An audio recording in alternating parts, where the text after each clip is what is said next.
Let me tell you something that nobody told me when I was stuck. You don't need a perfect plan. You don't need 14 steps or 12 months or 3 years. If you're willing to be brutally honest and make a few non-negotiable changes, you can change your life so fast that it almost feels unfair. I'm not saying that for clicks. I'm saying that as someone who has rebuilt everything. My energy, my focus, my discipline, my actual identity. And this is exactly how I did it. No fluff, no hype, just real steps that actually work. The steps that took me from a person who had tutoring 5 days a week, teachers were trying to fail them, to the person who has 2 master's degree, a medical degree, a thriving social media career, wonderful relationships, in shape, and absolutely loves their life. I'm really not saying that to brag. I'm just trying to show you what you can achieve. So here's what we're gonna do. First, I am going to walk you through the pillars that I use to create massive change. Things that actually shift how you think, how you feel, and how you show up. Then I'll show you how to structure them into a simple plan. This isn't about being motivated. It's about becoming someone who follows through every damn day.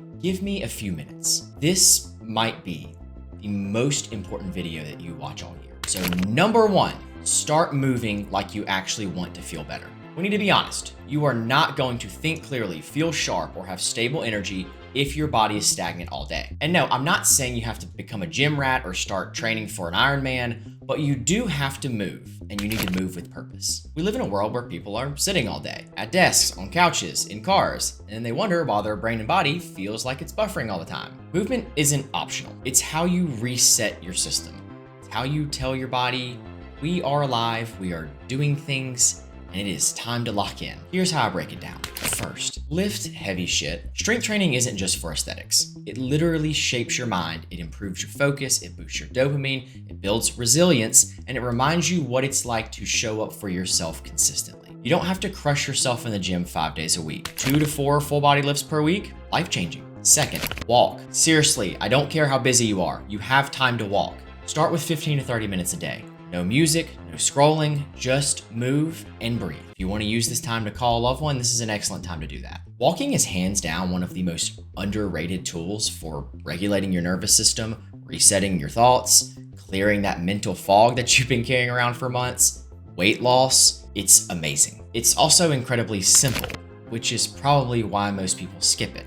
But simple is what works. Third, get your heart rate up a few times a week. You don't need to do HIIT cardio every single day. You don't need to run yourself into the ground, but you do need to do something that makes you sweat. That might be some zone 2 cardio, or it might be a tennis match, a long bike ride, a hike, whatever feels good for you. I always tell people, pick a fitness hobby that you actually enjoy. If you like lifting, do it. If you'd rather play basketball, pickleball, or take long walks on the beach, do that. It's not about doing what's trendy, but it's about creating something that you'll stick with. I think cardio can be one of the more difficult things to follow through with, particularly if you're doing the cardio that most people are used to, which is just going to the gym and sprinting on a treadmill for 30 minutes. That's not enjoyable. So find something that is cardio focused that you enjoy and you can consistently do. The real secret here is stacking these things together in a way that doesn't burn you out. It needs to energize you. So you start walking daily, you lift a few times a week, throw in some light cardio or a good hobby, and suddenly you're sleeping better, your mood's going to lift, think faster, and you finally feel like yourself. If you're trying to fix your life, but you're not moving your body, you're fighting uphill. This is step 1 for a reason. Do this and the rest will follow. So start moving if you actually want to feel better. Now, number 2, clean up your food without overcomplicating it. Let me just say this. Your brain will never run clearly if you're fueling it with garbage. You can take all the supplements in the world. You can read 10 books on focus, and you can meditate like a monk. But if you are living on processed foods, your brain and your body will feel like they are on low power mode. But here's the good news. Cleaning up your food does not have to be expensive or time consuming. I'm not here to tell you to go full vegan, keto, paleo, carnivore, or whatever's trending this week, but I'm here to tell you this. Start eating real food. That's it. Whole food ingredients. Kind that your great-grandparents would recognize. That's what I like to tell people. If it has a label with 19 ingredients and you can't pronounce half of them, don't eat it. It's that simple. If it's food that exists in nature, meat, fish, eggs, rice, sweet potatoes, avocados, fruit, greens, beans, and spices, that's great. Build your meals around those. It's simple, it's satisfying, and it's done. Now here's the key part that most people miss. This can be affordable and repeatable. You don't need a different Pinterest recipe every night. Seriously, I feel like this is the biggest concept to get over for most people. I'm in residency. I've got a full plate. Do you think I have time to meal prep like a food influencer? No, I don't, but I cook every single one of my meals. I rotate the same 3 to 5 meals every single week. But here's the thing, I'm not that boring.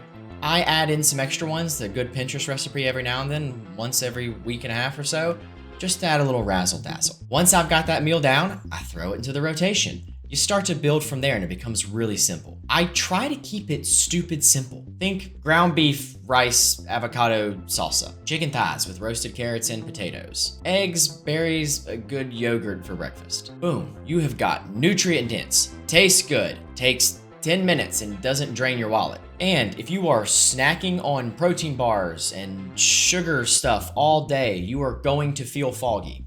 And that's even if you're hitting your macros. So cut back on the fake foods. Fuel yourself in a way that gives your brain and body what it actually needs. That is protein, that's healthy fats, that's slow carbs, that's minerals, and that is quality hydration. And you don't have to be perfect. You don't have to be that person who brings their own salad to the family barbecue.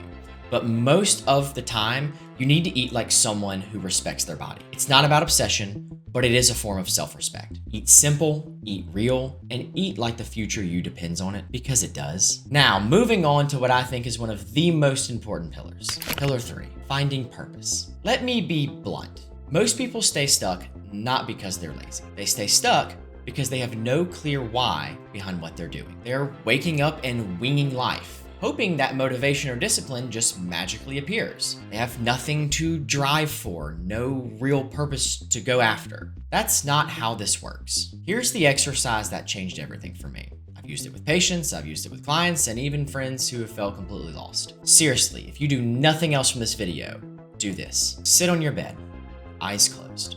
No music, no podcast, no distractions, just you. And for the next 10 to 20 minutes, I want you to visualize your dream life. Not the version you think you should want, the real one, the one where you wake up energized, living with intention, doing work that actually matters to you, where your body feels strong, your mind feels clear, you're showing up fully in your relationships, in your career, in your habits. Let it run wild. See how you walk, see how you speak, how you treat yourself, feel it deeply, make it vivid. I'm talking about that vision of yourself that you have when you're daydreaming that is just truly the best life you can imagine. That one that you don't tell anyone about. That, hone in on that and fully embody it and live it for the next 10 to 20 minutes. Now here's the hard part. After you've done that, think about yourself right now and ask this question. What are the 2 biggest things that I'm doing that are completely holding me back from becoming this version of myself? And I mean the 2 biggest things. I'm not talking about generic goals like work harder or be more confident. I'm talking about real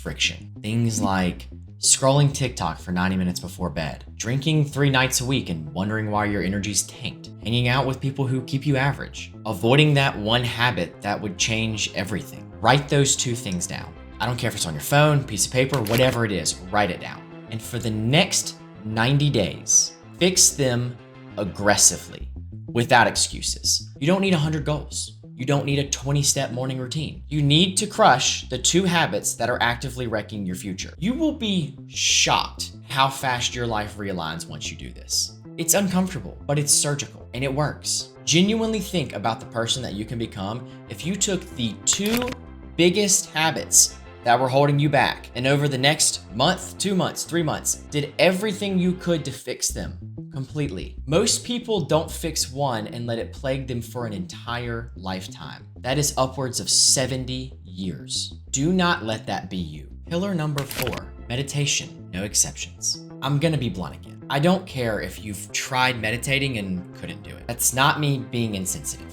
This is coming from someone who had ADHD, severe, diagnosed by a physician. That's like saying you tried lifting weights once and weren't instantly jacked. You learn it, you train it, and eventually it changes you. Meditation isn't about becoming some peaceful monk who never has a thought in their head, because that's not what these monks are like. It's about learning how to sit with your thoughts, without needing to react to all of them. Your nervous system is bombarded every single day. Noise, with notifications, with obligations. Meditation gives it space to breathe again. This is becoming increasingly more important in our lives today. Here's where to start. 5 to 10 minutes a day. don't overthink it. If silence is too much for you, try breath work. Try box breathing. 4-second inhale, 4-second hold, 4-second exhale, 4-second hold. Repeat. Try a guided app. Headspace is a great place to start. I used to use it when I was starting out. There are YouTube videos for this. It's free. I have meditation exercises in my book, which you might really enjoy. Or just literally sit on your couch and stare at the wall and let your mind settle. This isn't woo-woo stuff. This is actual neuroscience. Stillness regulates your stress response. It boosts your ability to focus, and it resets your mental clarity. This is how I came back from burnout. It's not by doing more. It's by learning how to stop. Here's what's wild about this. Once you get a tiny taste of stillness, you start craving it because that's what your body knew it needed this whole time. All right, let's talk about a bonus pillar now, okay? This one is very interesting. It's optional, but it's very powerful. Go full on monk mode. Look, sometimes you need a season of obsession. Not forever, not trying to impress anyone. Actually, the exact opposite. You would do this to finally break through the noise and become who you know that you're meant to be. That's what monk mode is. It's not a spiritual isolation or shaving your head and disappearing into the woods, but it's cutting through the fluff. It's creating a window of time, maybe 30, 60, or 90 days, where you lock in on the mission. I highly recommend doing the purpose exercise before this. This means no random scrolling, no late night dopamine traps, no fake urgency pulling you in every direction. You keep your circle tight, really tighten it up. You build momentum in silence.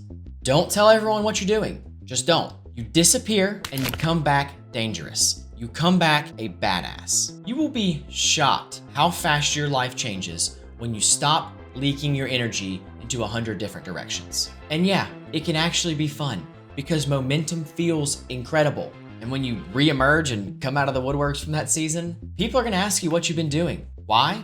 Because you're gonna be a totally different person. You are gonna have elevated yourself drastically in that time. Again, don't tell everyone what you're doing. If you've been looking for a sign to fully commit, this is it. Again, this is optional. You may not be in a place where this is right for you right now. But if this resonates with you, commit, and commit hard. Okay, talked a lot. Let's talk about final pillar. Manage your social media like a grown adult. Boy, this is a blunt video, isn't it? Let's call it what it is. Short form content in particular is hijacking your focus and killing your peace. You don't need to delete everything. You can, but you don't need to. But you do need a system. This endless scrolling, it's wiring your brain for distraction, and it's shortening your attention span, which is crucial. If you keep letting your thumb win, you will never have the clarity to build the life that you actually want. There are a few ways to pull this off. One, there's a ton of app timers for this. I'm not a huge fan of those. You override them. I was literally sitting at dinner with someone the other day who had app timers on their phone and constantly overrid it at dinner with a group of people. That is addiction. And I've been there. This is coming from a place of being able to relate to the problem. This is the one thing that has truly worked for me. It's called Brick. This thing is a magnet with an NFC tag inside of it. You select which apps you want to lock, you stick it on the fridge or wherever you want to put it, you tap it with your phone, and they are locked. You are not unlocking those apps until you come back to it. Here's why I think this works so well. It's because if this is sitting on your fridge or wherever you want to stick it, and you're sitting on your couch and you're like, I'm gonna scroll for a while. By the time that you get up and walk to your kitchen to unlock it, you're probably going to second guess if that's worth it. You might unlock it, and that's perfectly fine. I do it plenty when it's an appropriate time. But this took me from scrolling from about 6 hours a day. Don't get me wrong, that's a hard thing to really say because social media is part of my career, so I likely wasn't scrolling for that long. I was creating for some part of that, but it was a lot, okay? To having those apps locked down for 14 to 18 hours a day, I unlock them to film, lock them back. Yeah, if I'm going to the gym and I want to listen to a good like hype song that I saved on TikTok or something, it's on there. Sure, I'll unlock it for that. But it has been life-changing. You can also delete them if you're really hardcore. I don't think it's necessary, but it will probably help you more than it will hurt you. I'm just trying to help you still be relatable and in this modern life. I'll drop a discount link in the description. It'll help you out a little bit. Overall, you need to stop letting the algorithm run your nervous system. The world is loud. You win when you choose silence. So let's move into a challenge, okay? Try this for 60 or 90 days. And yes, we are wrapping up. If you've made it this far, kudos to you. You are doing unbelievable. Let's keep it really simple. You already know where you could be. You felt it. You've imagined it. Now it's time to build it, one clear step at a time. Here's your challenge for the next 90 days. Lift heavy, 2 to 4 times a week. Walk every day. Outside is much better, by the way. Clean up your food. Whole ingredients, simple meals, repeatable. Meditate, even just 5 to 10 minutes. Your brain needs stillness. Find your purpose. Sit down, visualize your life, no limits. Now, fix the 2 habits that are holding you back from that vision. By the way, once you've done that, you can do this exercise again and repeat it. I just want to make sure I mentioned that. Limit your social media, especially short form. Use tools, set boundaries, protect your mind. You don't need 20 habits. You need to do these consistently. Then I want you to come back and tell me how it changed your life. I'm serious, you are going to shock yourself. And if you want a deeper dive into all of this, something that you can follow step by step, I laid it all out in my book. It's called From Dull to Doctor, How I Rewired My Brain for Success and How You Can Too. This isn't motivational fluff. It's the full blueprint that I use to rebuild my life. Physically, mentally, emotionally. It walks you through the real systems, much more detail than I can do in a YouTube video here. Exercise, nutrition, meditation, identity shifts, focus, performance, all backed by experience, science, and results, not trends. It has already helped so many people, and I really think that it can help you too. You can grab it on Amazon. I'll drop the link at the top of the description. Now here's what I want from you. Drop a comment telling me the one thing that you are changing starting today. Just one. Or you can do the 2 that we talked about. Then, I want you to come back to this video in 60 to 90 days, put a reminder in your phone, and comment again. Tell me how different your life is, because it will be. When you commit to these simple changes and you do them consistently, your clarity improves, your body feels better, your energy returns, and your future opens up. This isn't BS. This is what happens when you take your life seriously. I'm rooting for you, seriously. The world has been starved of your amazing light for far too long. So please, don't let us wait any longer. And as always, I'm Dr. Matt Jones. Thanks for watching. I'll see you in the next one.